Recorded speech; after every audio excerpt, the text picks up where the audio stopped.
اور میں بہت پہلے سے کہتا آ رہا ہوں، تحقیق یہ بتاتی ہے کہ مرد کی آنکھیں جب اس میں خواہش پیدا ہوتی ہے نا، ایک زہریلا مادہ نکلتا ہے، زہریلا مادہ نکلتا ہے۔ آپ دیکھو غور سے کسی چیز کو، نظر لگتی ہے نا، سب کا یہ تو معمول ہے، نظر لگتی ہے، وہ اس کی نظر لگ گئی، اس کی نظر لگ گئی، تقریباً سب لوگ مانتے ہیں نظر لگتی ہے، اور اسلام بھی کہتا ہے العین حق، نظر لگتی ہے۔ بلکہ میرے آقا صلی اللہ علیہ وسلم نے یہاں تک فرمایا، میری امت میں سب سے زیادہ موت اگر کسی کارن سے ہوگی تو نظر بد سے ہوگی۔ حضور نے فرمایا ہے طبعی نیچرل ڈیتھ کے بعد، نیچرل طبعی موت کے بعد اگر کسی وجہ سے، کسی بیماری سے سب سے زیادہ موت ہوتی ہے تو نظر بد سے ہوتی ہے۔ پتہ نہیں ہوتا سب کو، اس کی علامتیں تک حضور صلی اللہ علیہ وسلم کی احادیث میں گنائی گئی ہیں۔ نظر بد ہو جائے تو کیسے پتہ چلے گا؟ جسم کے اندر کیسی تبدیلیاں ہوتی ہیں کہ پتہ چل گیا کہ نظر لگی ہے، وہ پھر کبھی میں عرض کروں گا۔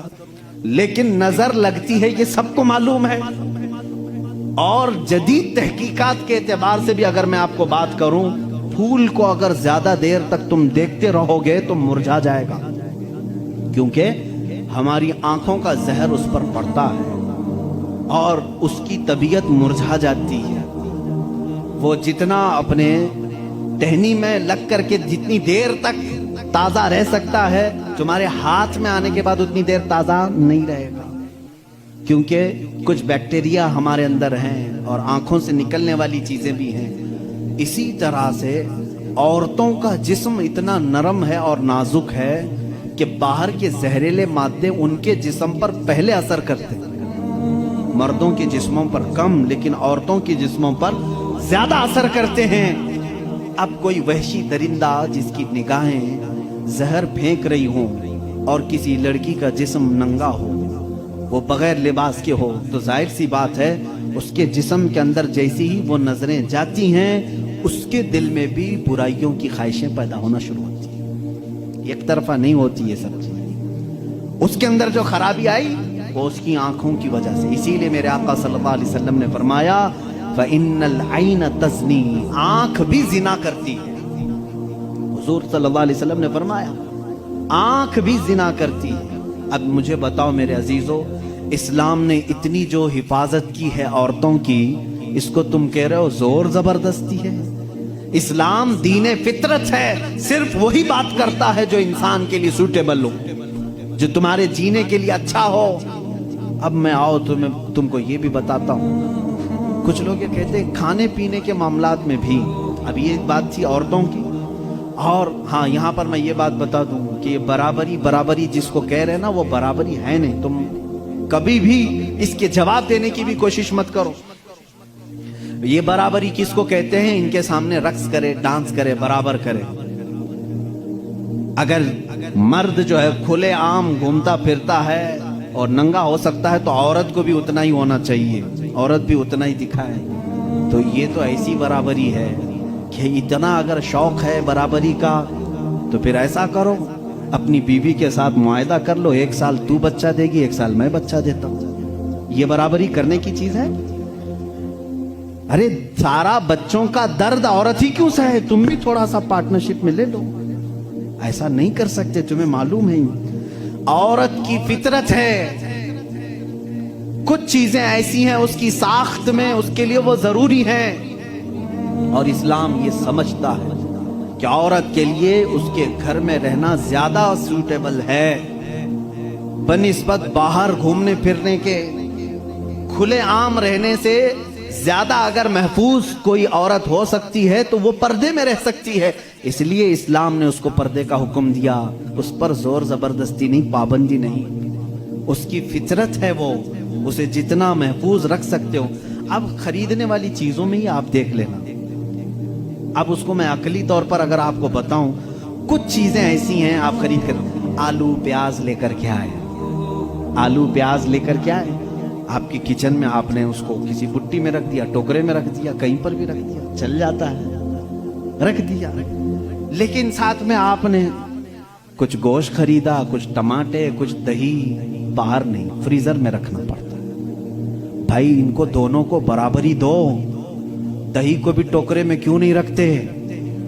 گوشت کو بھی باہر یہ اس ٹوکرے میں کیوں نہیں رکھتے؟ آپ خود کہیں گے کچھ چیزیں ایسی ہوتی ہیں جن کی سیفٹی فریزر کے اندر ہے، کچھ چیزیں ایسی ہیں کہ وہ باہر رہ کر کے بھی سلامت ہیں۔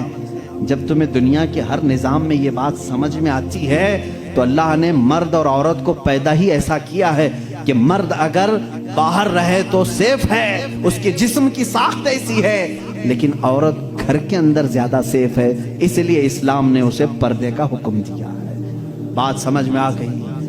اسلام نے زور زبردستی اس کو پابند نہیں بنایا، زور زبردستی پابند نہیں بنایا۔ بہرحال یہ ایک بہت بڑا عنوان ہے۔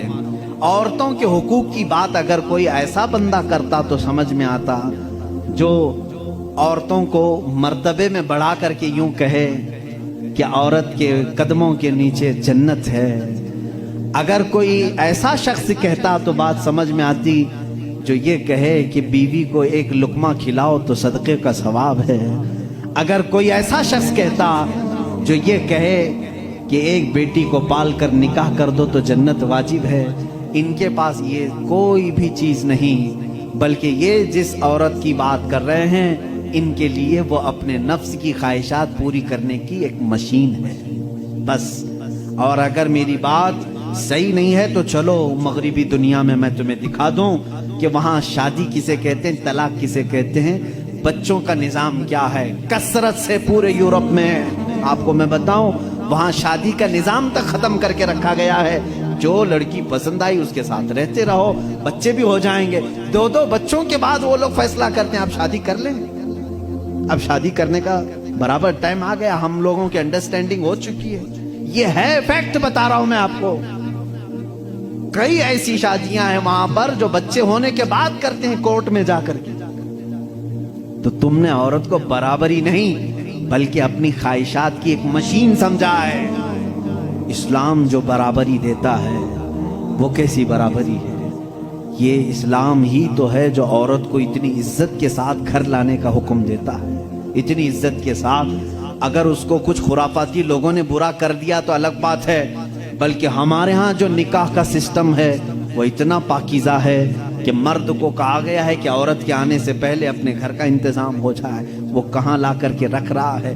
بلکہ عورت کو اسی طرح سے بھگا کر لانے کا نظام اسلام میں نہیں ہے، بلکہ عورت کے لیے ایک باضابطہ پوری محفل کا انعقاد ہوتا ہے، اس کی رضا پوچھی جاتی ہے، پہلے اس سے پوچھا جاتا ہے تو راضی ہے یا نہیں۔ بہت سارے ایسے دین ہیں، بہت سارے ایسے ریلیجین ہیں، میں نام پھر نہیں ذکر کر رہا ہوں، جہاں پر عورتوں کو اظہار رائے کا حق ہی نہیں، ان کے بڑے جو فیصلہ کر لیے وہ ہو گئی بات۔ چائنا میں بہت سارے ایسے قبیلے آج بھی ہیں جہاں ان کے ماں باپ اپنی بچیوں کو لے جا کر کسی کے بھی کوٹھے پر چھوڑ جاتی ہیں جہاں انہیں پسند آ جائے۔ اسلام عورت کی عزت اتنی دیتا ہے، جب تک وہ اپنی رضا کا اظہار نہیں کرتی قاضی کی مجال نہیں کہ وہ نکاح پڑھا سکے۔ ہم خود کھڑے رہتے ہیں جب تک اجازت نہیں آتی، پہلے ہم عورت کی اجازت لے کر کے آتے ہیں، اور پھر عورت کو اس کا حق مہر دینے کا حکم بھی مرد کو دیا گیا ہے کہ وہ تمہیں اپنی زندگی چھوڑ کر آ رہی ہے، اپنا گھر چھوڑ کر کے آ رہی ہے، اس کا حق مہر ادا کرو۔ اور لانے کے بعد جانتے ہیں میرے آقا صلی اللہ تعالیٰ علیہ وسلم کی تعلیمات کیا ہے؟ اللہ اکبر۔ حضور اکرم صلی اللہ علیہ وسلم نے تاکید کے ساتھ فرمایا ہے کہ عورتوں کے ساتھ سختی نہ کرو۔ اپنے آخری خطبے میں حضور نے عرفات کے میدان میں یہ بات تک فرمائی، عورتوں کے معاملات میں اللہ سے ڈرو، حد سے زیادہ نہ بڑھو، عورتوں کے ساتھ اتنی سختی نہ کرو۔ مارنے کو منع کیا، کبھی ان کے چہرے پر نہ مارنا، کبھی ان کے خاندان کو تانا نہ مارنا، کبھی ان کو اتنی بری گالی نہ دینا کہ دل ٹوٹ جائے۔ یہ تمام احکام اسلام نے اسی عورت کی عزت ہی کے لیے تو دیے ہیں۔ اور پھر جس وقت وہ آئے، بزرگوں نے یہ رواج بھی رکھا ہے کہ ہم اپنی بیٹیوں کو اپنے گھروں سے قرآن پاک دے کر کے رخصت کرتے ہیں، قرآن کے ساتھ اسے بھیجتے ہیں، اور گھر لانے کے بعد جانتے ہیں یہ اعلیٰ حضرت رضی اللہ تعالیٰ عنہ نے لکھا بھی ہے۔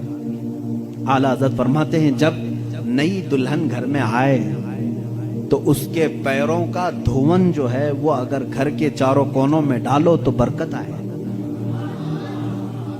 وہ آ رہی ہے اپنا رزق لے کر کے آ رہی ہے، اپنا رزق لے کر کے آ رہی ہے، یہاں تک ہمارے لیے کہا گیا۔ بلکہ